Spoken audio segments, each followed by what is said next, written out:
إن الحمد لله نحمده ونستعينه ونستغفره ونعوذ بالله من شرور أنفسنا ومن سيئات أعمالنا من يهده الله فلا مضل له ومن يضلل فلا هادي له أشهد أن لا إله إلا الله وحده لا شريك له وأشهد أن محمدا عبده ورسوله الذي لا نبي ولا رسول بعده. Segala puji dan syukur marilah kita panjatkan kehadiran Allah Subhanahu wa taala. Atas limpahan nikmatnya, rahmatnya dan hidayahnya kita di malam hari ini bisa hadir di masjid menunaikan beragam ibadah sekaligus, yaitu sholat isya jamaah. Kita lanjutkan sejenak dengan thalabul ilmi. Nanti kita sholat tarawih, bersilaturahmi dan memakmurkan masjid. Mudah-mudahan seluruh ibadah tersebut telah diterima oleh Allah Subhanahu wa taala, diridhoi, diberkahi, dilipat gandakan pahalanya, dijadikan penghapus dosa dan penghalang bencana. Fa inna asdaqal hadits kitabullah wa khairul hadi hadi Muhammad sallallahu alaihi wasallam. Syarrul umuri muhdatsatuha illa kullu muhdatsatin bid'ah wa inna kulla bid'atin dhalalah wa inna kulla dhalalatin finnar.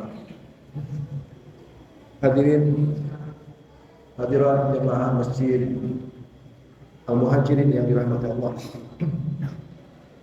Kita masih berada di bagian awal bulan Ramadan.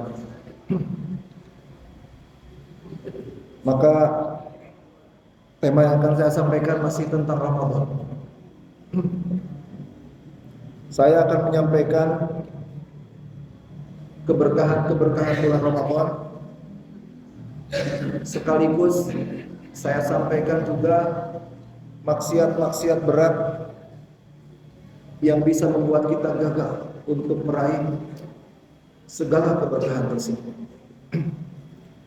Jadi saya akan paparkan dengan cara menjelaskan keberkahannya dulu, kemudian penghalangnya apa, keberkahan berikutnya apa, penghalangnya apa. Mudah-mudahan kita semua bisa membersihkan diri seandainya masih ada maksiat-maksiat tersebut pada diri kita. Hadirin yang dirahmati Allah, keberkahan Ramadan yang pertama yang sangat sering disampaikan oleh para dai di seluruh dunia adalah tentang bahwa Ramadan itu peluang pahala sangat berlimpah. Berlimpah ganda pahala di bulan Ramadan itu. Tidak ada bulan lain yang bisa menyaingi, menandingi, jangankan menyaingi, menandingi, mendekati Ramadan saja tidak akan ada. Sampai ada ulama-ulama yang mengatakan bahwa umat seorang muslim itu dengan satu Ramadan saja cukup sebenarnya mengantarkannya masuk surga itu. Saking berlimpahnya pahala di bulan Ramadan itu. Saumnya saja pahala ibadah yang pahalanya tanpa batas. Rasulullah bersabda di hadis Bukhari Muslim, "Kullu amali ibni Adam yudha'af al-hasanatu asyru amsalha ila sab'i bi'ati dhifin illa shaum." Seluruh ibadah anak Adam itu pahalanya minimal 10 kali lipat, maksimal 10 kali lipat. Tergantung kualitasnya. Serendah-rendah kualitasnya masih dikasih pahala 10 kali lipat. Setinggi-tinggi kualitasnya masih dikasih pahala 700 kali lipat. Illa saum, kecuali saum itu satu-satunya ibadah yang oleh Rasulullah dikecualikan dari rentang pahala tersebut. Sehingga saum itu kalau sempurna pahalanya tidak dibatasi 700 kali lipat. Mudah-mudahan semua yang hadir di sini saum Ramadannya bisa menembus ribuan kali lipat pahalanya. Mudah-mudahan bahkan jutaan kali. Hanya saum saja yang seperti itu.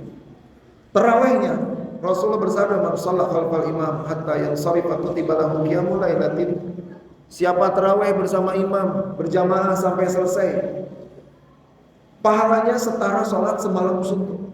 Meskipun tarawihnya nggak sampai 1 jam, asal berjamaah bersama imam sampai selesai, pahalanya seperti sholat semalam suntuk. Kemudian apanya lagi? Memberi makan. Man aftara shaiman, barang siapa memberi makan orang yang sedang berbuka sahur, maka mendapat pahala seperti saum.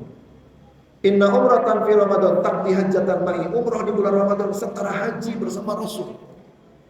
Puncaknya adalah Lailatul Qadar, khairum min alfi syahr. Beribadah di malam Lailatul Qadar lebih utama daripada ibadah 1000 bulan yang bukan Lailatul Qadar. Maka saya katakan tadi, tidak ada bulan lain yang akan bisa mendekati Ramadan urusan limpahan. Tetapi apakah semua umat Islam akan berhasil meraih limpahan pahala itu? Kemungkinan banyak juga umat Islam yang masuk di bulan Ramadan tidak dapat pahala sama sekali. Siapakah mereka itu? Umat Islam seperti apa yang akan gagal meraih pahala itu? Tentunya adalah umat Islam yang hanya ngaku saja muslim, tapi masuk bulan Ramadan nggak ada ibadah dia lakukan. Saumnya tidak, tarawehnya, tadarusnya, itikafnya, ke masjidnya enggak. Mau dapat pahala dari mana kalau ibadahnya tidak dilakukan? Tapi yang lebih malam adalah kaum muslimin yang masuk di bulan Ramadan menjalankan segala ibadahnya. Saumnya nggak pernah bolong, tarawehnya nggak pernah absen, hatamnya berkali-kali, ke masjidnya bolak-balik, itikaf dia lakukan, tapi nggak ada pahala dicatatkan oleh malaikat rakib. Sia-sia amalnya. Bagaimana bisa begitu dan siapakah mereka itu? Mereka adalah kaum muslimin yang masih belum bertobat dari maksiat-maksiat yang oleh para ulama diklasifikasikan sebagai muhbitatul a'mal. Ini salah satu klasifikasi maksiat. Klasifikasi maksiat itu banyak sekali. Salah satunya ma'ashi muhbitil a'mal. Maksiat-maksiat muhbitul a'mal. Apa itu? Maksiat-maksiat yang kalau dilakukan akan menyebabkan pelakunya itu seluruh amalnya sia-sia. Segala ibadahnya nggak ada gunanya. Ini lebih malam, udah lapar-lapar sahur, udah ngantuk-ngantuk sahur, udah capek-capek pegel kaki terawih, nggak ada pahala. Maksiat apa yang termasuk muhbitatul amal atau muhbitul amal itu? Ini panjang Pak, kalau dibahas sendiri itu satu pertemuan khusus. Di Quran saja ada 7 maksiat yang termasuk muhbitul amal. Saya sampaikan di antaranya. 1 atau 2 saja saya sampaikan. Di Al-Quran surat Az-Zumar ayat 65, Allah Subhanahu wa taala berfirman, "A'udzubillahi minasyaitonir rajim. Wa laqad uhiya ilaika wa ilal ladzina min qablika la in asyrakta la yahbatanna 'amaluka."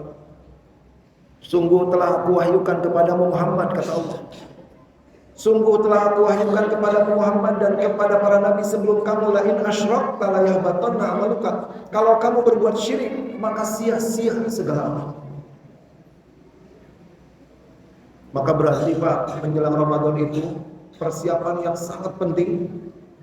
Mempersiapkan harta dan fisik juga penting, tapi persiapan yang paling penting adalah introspeksi. Apakah pernah kita melakukan perbuatan syirik di masa lalu? Kalau pernah, sudah bertobat belum? Apalagi bukan cuma pernah, sekarang masih bergelimang maksiat. Segeralah berhenti, segera bertobat. Orang yang bergelimang perbuatan syirik itu, jangankan 1 Ramadan, seluruh Ramadan sepanjang hidupnya, kalau dia tidak bertobat dari syiriknya, sia-sia. Ujung-ujungnya neraka juga. Percuma Ramadan Pak, kalau masih percaya dukun, kalau masih percaya paranormal, percaya jimat, jampe, pesugihan. Bertobatlah. Syirik itu bukan cuma dosa paling berat, tapi muhbitul amal, sebuah ibadah yang bisa membuat segala ibadah sia-sia. Kemudian saya kasih contoh satu lagi. Maksiat muhbitul amal, maksiat yang bisa membuat segala ibadah sia-sia. Dalilnya ada di surat Muhammad ayat 9. A'udzubillahi minasyaitonir rajim. Dzalika bi annahum karihu ma anzalallah fa ahbata a'malahum. Demikianlah kata Allah ya. Demikianlah karena mereka membenci ajaran yang diturunkan Allah, maka sia-sialah segala amal mereka. sia-sia segala ibadah mereka. Ini maksiat kedua yang termasuk muhbitul amal, membuat segala ibadah sia-sia, adalah membenci ajaran Islam. Nggak usah seluruh ayat di Quran dibenci, nggak usah setengahnya, nggak usah sepertiganya, nggak usah seperempatnya ayat Quran. Satu ayat Quran saja kita benci, nggak ada gunanya dan sia-sia seluruh amal. Maka saya pesankan kepada jemaah saya di mana-mana, jangan pernah membenci ajaran Allah. Jangankan seluruh hadis, satu hadis sahih saja dibenci. Jangankan seluruh hukum Islam, satu hukum Islam dibenci. Jangankan seluruh ibadah, satu ibadah saja dibenci. Sia-sia seluruh amal.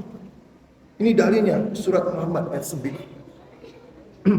Dari kabi'annahum karihu ma'anzalallah fa'ahbatu amalahum. Karena mereka membenci ajaran yang diturunkan Allah, maka sia-sialah segala amal mereka. Siapa? Adakah emang umat Islam yang membenci ajaran Islam? Kalau orang kafir ngebenci ajaran Islam, udah nggak usah diceritakan lagi, memang mereka kafir ya.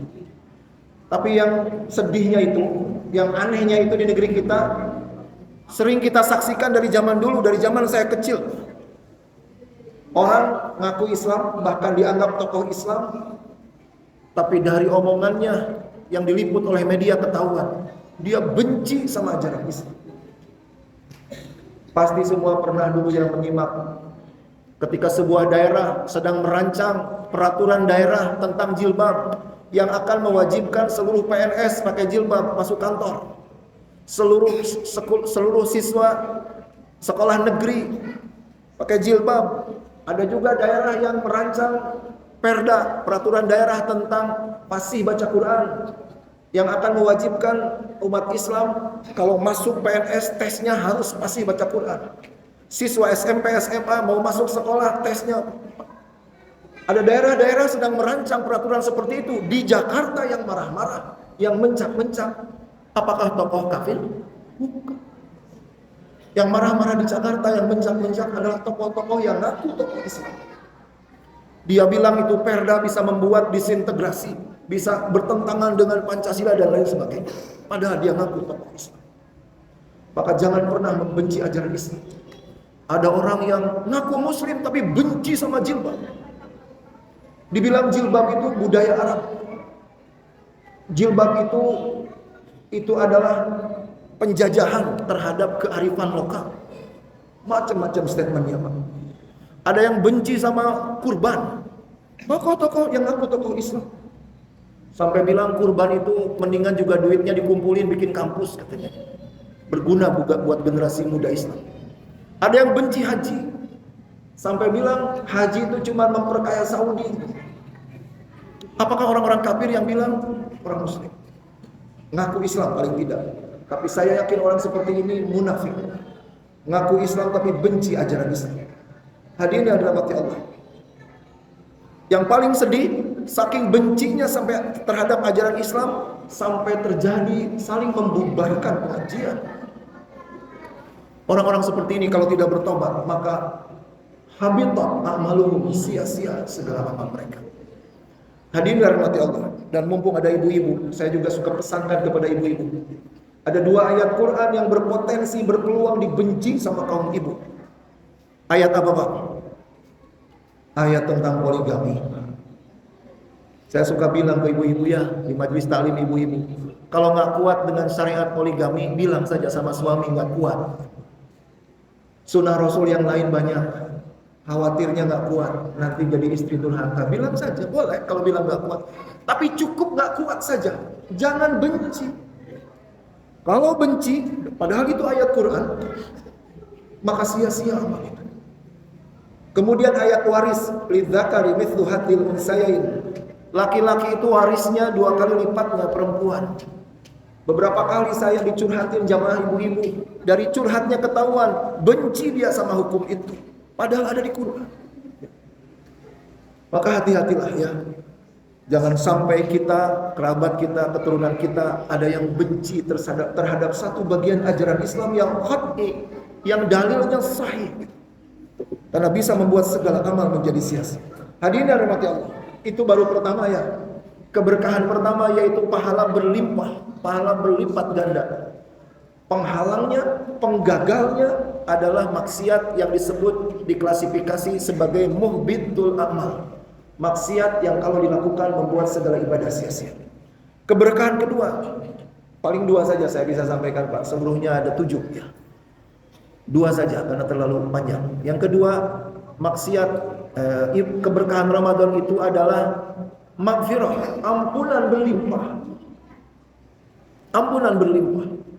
Ramadan itu kata Rasulullah SAW di hadis Sunan At-Tirmidzi 3545 dari Abu Hurairah radhiyallahu an, "Ragima anfu rajulin dakhala alaihi Ramadan, tsumma salaha qabla yughfar lahu."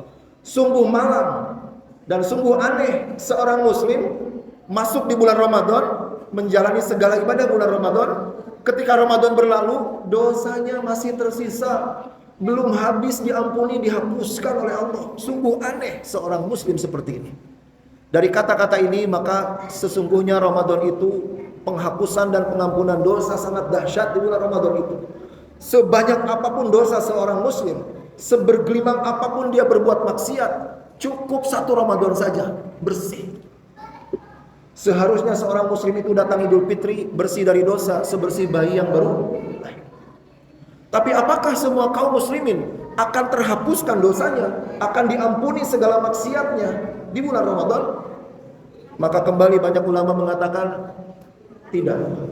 Akan banyak umat Islam yang gagal meraih limpahan ampunan sepanjang Ramadan. Idul Fitri datang, jangankan bersih dari dosa sebersih bayi yang baru lahir, malah tidak ada satupun dosa dihapuskan. Tidak ada satupun maksiat diampuni. Catatan maksiat di malaikat hati masih utuh saja. Bagaimana bisa begitu? Padahal segala saum, tarawih, tadarus, i'tikaf semua dilakuin. Bagaimana bisa gagal? Dan siapakah yang akan gagal itu? Umat Islam yang akan gagal meraih ampunan sepanjang Ramadan adalah mereka yang masih belum bertobat dari maksiat yang oleh para ulama diklasifikasi sebagai mawani'ul maghfirah. Kalau yang pertama tadi apa? Muhbitatul a'mal. Kalau klasifikasi kedua namanya mawani'ul maghfirah. Artinya apa? Maksiat-maksiat yang kalau dilakukan akan membuat ampunan Allah terhalang. Ini masih banyak yang tidak tahu Pak, ini maksiat itu ada yang sepatal ini. Kan terhalang ampunan Allah sebelum dia bertobat dari maksiat itu. Maksiat apa yang termasuk mawani'ul maghfirah? Yang pertama ada di hadis Sahih Muslim nomor 3565 dari Abu Hurairah. Ini Muslim, Bukhari, At-Tirmidzi, riwayatnya banyak sekali dan tidak yang mendoibkan sama sekali ini hadis. Rasulullah bersabda, "Turadu amalun nas fi kulli jum'atin marratain, yaumal itsnain wal khamis, fayughfaru likulli abdin illa abdan bainahu wa baina akhihi syahna, fayuqalu utruku hadaini hatta yafi'ah." Hadis ini menjelaskan Pak bahwa setiap Senin dan Kamis, selain ada saum sunnah ya, setiap Senin dan Kamis itu ada ampunan massal, ada penghapusan dosa massal untuk seluruh umat Islam di muka bumi. Ya. Makanya Senin dan Kamis itu hari mulia setelah Jumat. Yang paling mulianya dalam sepekan memang Jumat. Kemudian Senin dan Kamis. Bukan hanya karena saum sunnah, ada limpahan ampunan massal, penghapusan dosa massal untuk seluruh umat Islam di muka bumi. Tapi ada yang terhalang dari ampunan massal itu. Siapa? Rajulun bainahu wa baina akhihi syahna. Yang terhalang adalah orang-orang muslim yang sedang bertengkar dengan sesama muslim. Saling membenci, saling berselisih, saling bersengketa. Maka dari hadis ini sampai Allah berfirman kepada para malaikat, "Aku biarkan, aku tinggalkan, aku biarkan orang-orang yang sedang bertengkar dengan sesama muslim, tidak akan aku hapuskan dosanya sampai mereka berbaikan." Maka maksiat yang termasuk mawani'ul maghfirah adalah berselisih, bertengkar. Hadis ini memang tentang Senin dan Kamis, tapi para ulama menjelaskan ini bisa berlaku di momen apapun termasuk Ramadan. Maka dengan hadis ini Pak, menjelang masuk bulan Ramadan itu, persiapan paling penting itu adalah introspeksi. Ada perselisihan dengan siapa? Ada persengketaan dengan siapa? Ada kebencian sama siapa? Selesaikan. Jangan bawa-bawa masuk bulan Ramadan sia-sia itu. terhalang ampunan. Apalagi bertengkar dengan kerabat, apalagi dengan orang tua, lebih besar lagi malah petakannya. Qadarullah sebelum Ramadan ada pemilu ya. Gara-gara pemilu banyak orang bertengkar, betul nggak? Berhenti Pak bertengkarnya, berhenti. Jangan bawa-bawa masuk bulan Ramadan. Adapun kalau merasa dicurangi, lanjutkan protesnya, lanjutkan mengawal pemilu, silakan, karena kecurangan itu adalah kemaksiatan. Menentangnya adalah bagian dari ibadah amar ma'ruf nahi munkar. Tetapi usahakan, berjuanglah tanpa harus bertengkar. Ya. Apalagi dengan sesama muslim satu masjid ya. Berhentilah. Ini maksiat yang menghalangi ampunan. Yang pertama adalah pertengkaran dengan sama muslim. Satu lagi saya sampaikan. Maksiat yang mawani'ul maghfirah, menghalangi ampunan adalah ada di hadis Sahih Bukhari nomor 6069 dari Abu Hurairah. Rasulullah SAW bersabda, kullu ummati mu'afan illa al-mujahirin. Seluruh dosa umatku terbuka peluang untuk dimaafkan oleh Allah kecuali mujahirin. Semua maksiat umat Nabi Muhammad terbuka peluang diampuni kecuali mujahirin. Apa mujahirin? Mujahirin itu adalah, jangan ketukar sama muhajirin ya. Kalau muhajirin nama masjid ini bagus, orang-orang yang berhijrah. Ini ketukar satu huruf, bukan muhajirin tapi mujahirin. Apa tuh mujahirin? Mujahirin itu orang-orang yang gemar memamerkan maksiat, gemar berbuat dosa dengan terang-terangan, karena tidak ada lagi rasa malu di hatinya, dan rasa malu sudah berganti dengan rasa bangga. Orang yang sudah bangga dengan maksiatnya tidak akan ada usaha menyembunyikan maksiatnya, malah dia akan sengaja terang-terangan memviralkan maksiatnya. Bahkan orang seperti ini sebelum bertobat dari kegemarannya memperlihatkan dan memamerkan maksiat, nggak ada gunanya Pak. Masuk Ramadan ampunan terhalang. Mudah-mudahan kita semua tidak ada yang kelakuannya tidak ada yang termasuk golongan mujahirin. Banyak sekarang itu orang-orang yang bermaksiat dengan terang-terangan, zina terang-terangan, mabuk, judi terang-terangan, dan yang pasti terang-terangan itu adalah kezaliman, pasti terang-terangan. Kezaliman penguasa itu terang-terangan, penipuan, kecurangan itu terang-terangan, karena sulit disembunyikan kelakuan penguasa itu. Maka seandainya mereka tidak bertobat dari perilaku maksiat yang terang-terangan itu, maka akan terhalang ampunan bagi mereka. Itu saja Pak yang bisa saya sampaikan ya. Ada dua keberkahan paling tidak sudah saya sampaikan, yaitu limpahan pahala berlipat ganda akan terhalang oleh maksiat yang disebut muhbitul amal, yaitu maksiat yang membuat segala ibadah sia-sia, yaitu syirik dan membenci ajaran Islam. Yang kedua, keberkahan ampunan berlimpah akan terhalang oleh maksiat yang diklasifikasikan sebagai mawani'ul maghfirah, maksiat penghalang ampunan, yaitu bertengkar dengan sesama muslim dan juga kegemaran untuk memamerkan dan berbuat maksiat dengan terang-terangan. Mudah-mudahan bermanfaat apa yang saya sampaikan. Saya doakan semua yang hadir di sini segala ibadah Ramadannya bisa mendekati sempurna. Mudah-mudahan segala keberkahannya bisa diraih, tidak ada yang luput sama sekali. Semoga Idul Fitri datang sudah bersih dari dosa sebersih bayi yang baru lahir. Amin ya rabbal alamin. Allahumma salimna li Ramadan, salim Ramadan lana wa tasallamhu minna mutaqabbala. Rabbana atina fid dunya hasanah wa fil akhirati hasanah wa qina adzabannar. Assalamualaikum warahmatullahi wabarakatuh.